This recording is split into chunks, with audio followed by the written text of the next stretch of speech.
Hey, here, boy. Here, boy. I see you here do another video. I want to ask you this morning, who are you? Who are you to tell someone else what, who are you to make a decision for someone else other than your child? If you're a grown person, God gave each and every one of us a choice. Each and every one a choice. And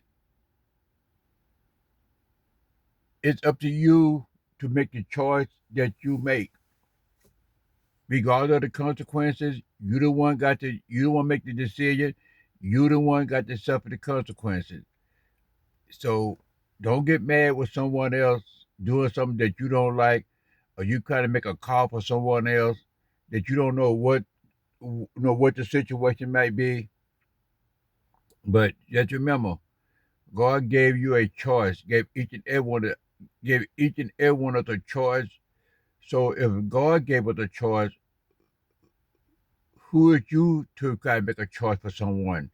Let each and everyone make their own decision, do their own thing, and just hope that it work out for the better.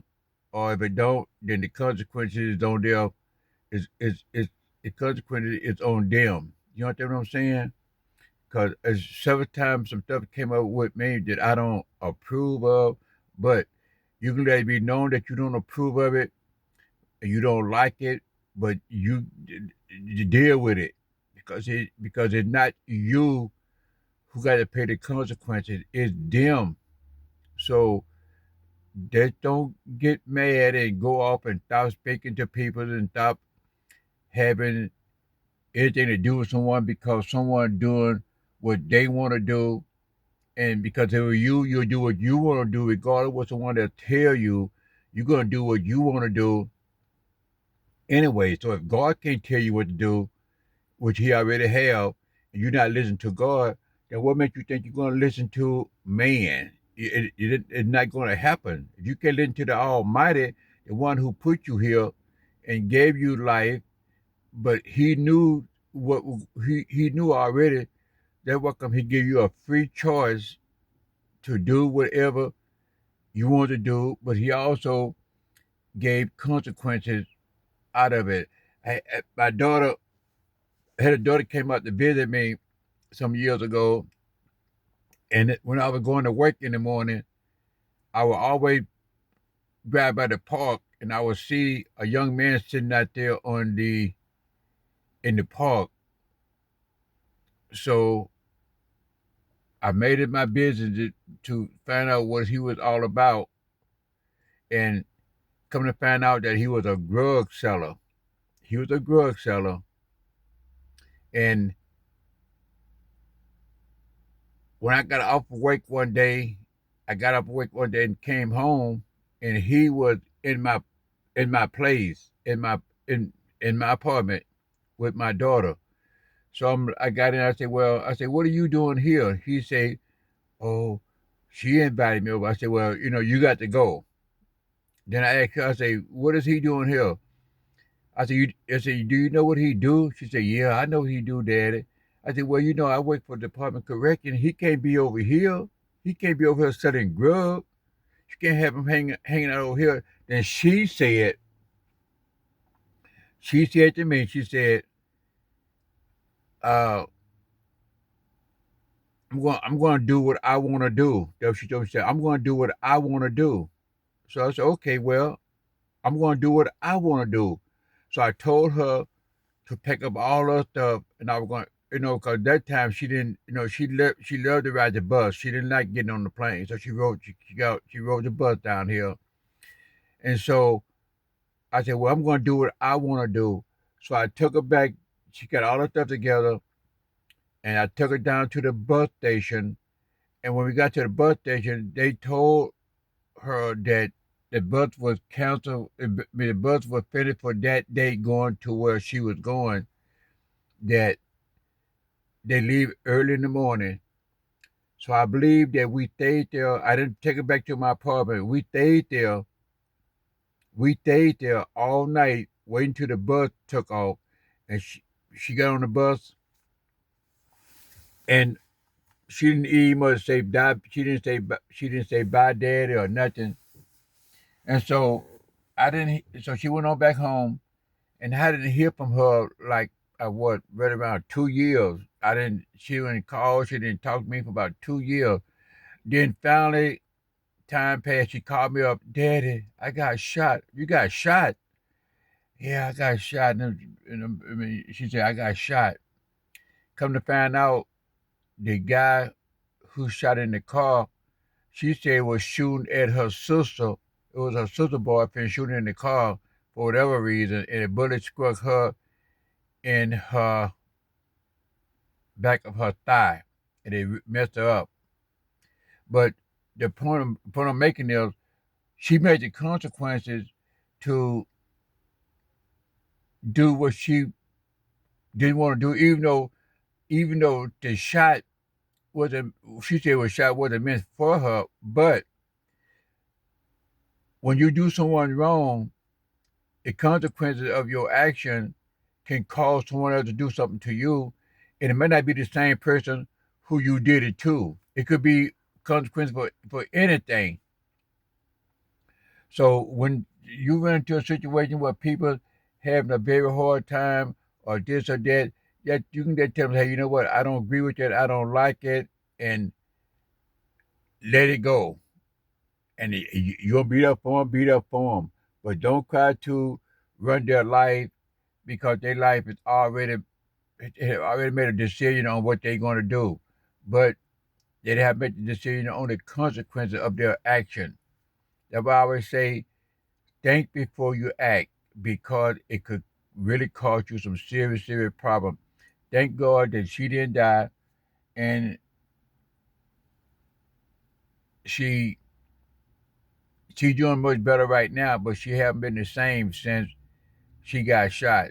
I don't know what it was, but I didn't know she got shot. She told me about it. So again, I talked to her and I try to tell her what I think, and but she got a problem with me telling her what to think, and I know I'd have been down the road that she'd have been down, like other people have been down the road that you going down, so they tell you to avoid you from going down the same road they went down.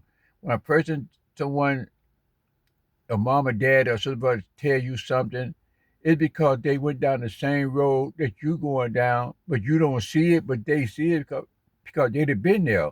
And they kind of avoid you from going there. They kind of avoid you the pain and suffering which happened to them because they don't want to see you go through it. And that's what I did to her. I didn't want to see her go through anything that I know could cause her a problem, but her hard head, like you always say, a hard head make a soft ass. That's what it always my grandma always told me.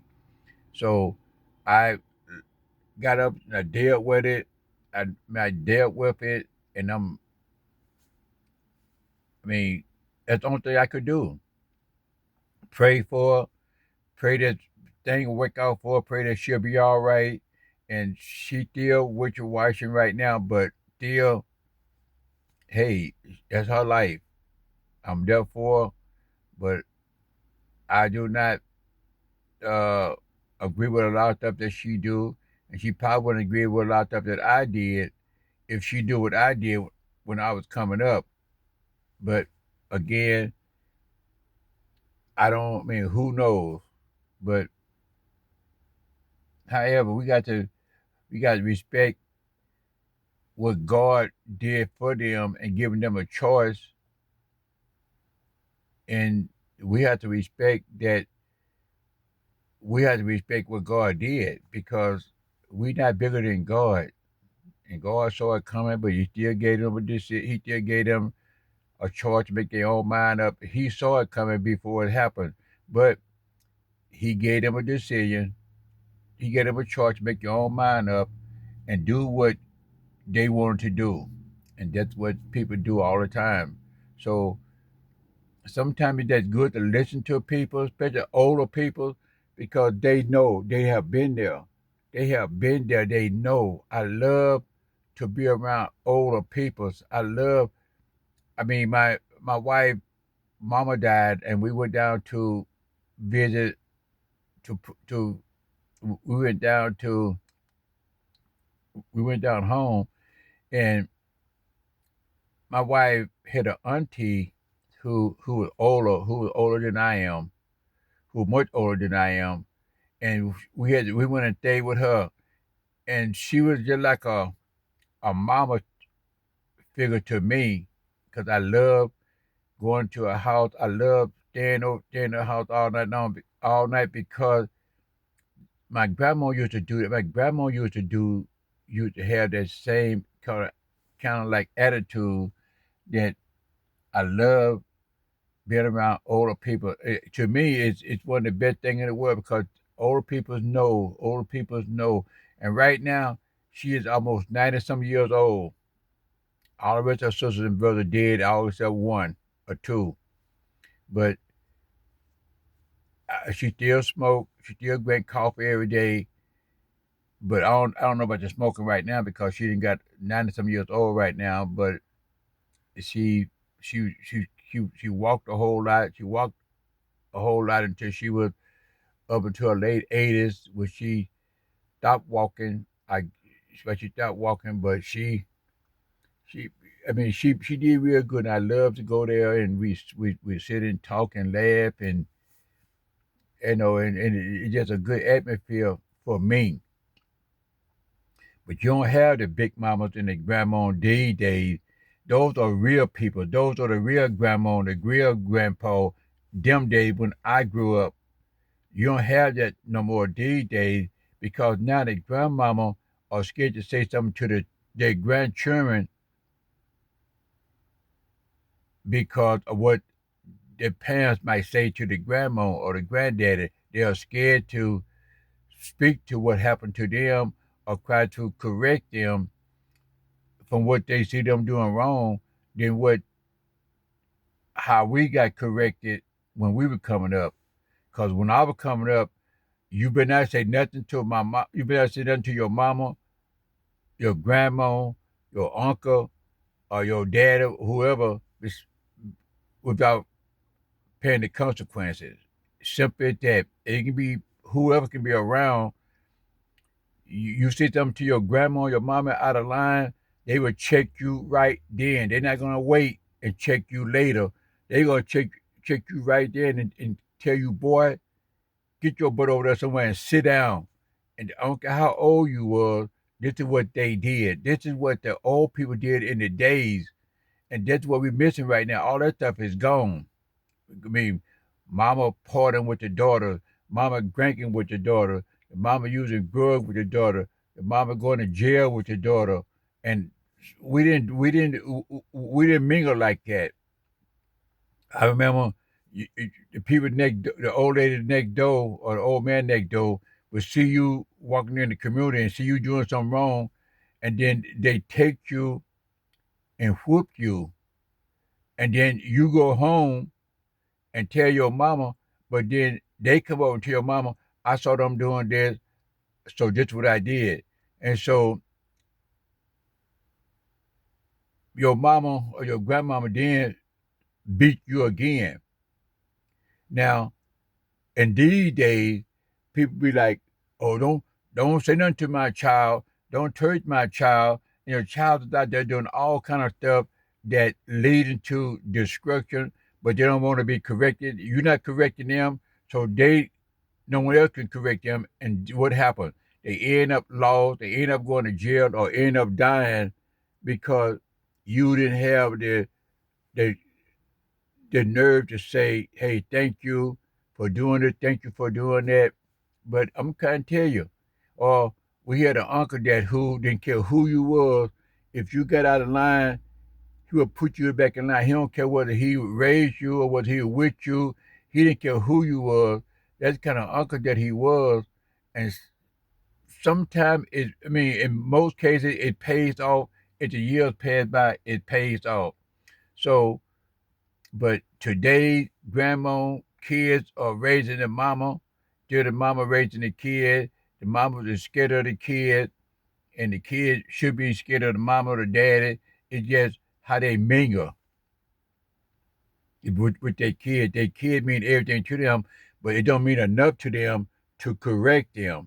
And if you don't correct your child, the world will, the outside world will check them because the way you feel about them, they don't feel about your child that way.